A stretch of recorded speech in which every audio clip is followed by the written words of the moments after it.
అటవీ భూమిని తెలంగాణ ప్రభుత్వం నాశనం చేస్తుందన్న ప్రధాని మోదీ మాటలకు అర్థం లేదని మంత్రి శ్రీధర్ బాబు అన్నారు.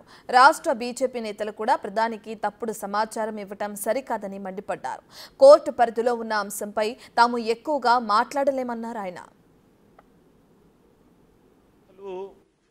మోడీ గారంటే మాకు గౌరవం, కానీ అడవి కాని భూమిని అడవి అంటున్నారు ఓ ప్రధానమంత్రి అంటే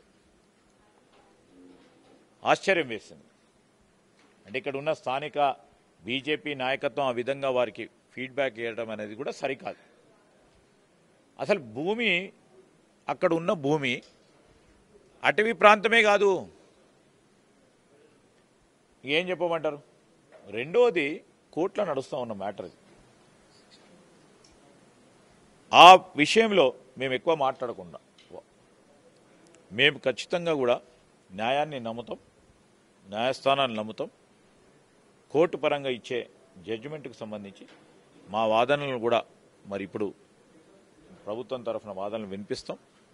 అక్కడ నిజంగా జరిగిన సంఘటనలు నేను ఇంతకుముందే చెప్పినా, మొన్న కూడా చెప్పిన, ఆర్టిఫిషియల్ ఇంటెలిజెన్స్ కృత్రిమ మేధను ఉపయోగించుకొని ప్రపంచానికి, దేశానికి, రాష్ట్రంలో అనేక మందిని ప్రభావితం చేసే మరి ఏఐని ఉపయోగించి సోషల్ మీడియా ద్వారా విష ప్రచారం చేసిన, ఏదైతే విషం జిమ్మే కార్యక్రమం చేసినరో ఓ ప్రక్కన టీఆర్ఎస్, ఇంకో పక్కన బీజేపీ, వాటి స్పష్టంగా కూడా రేపు రాబోయే కాలంలో తప్పకుండా జవాబు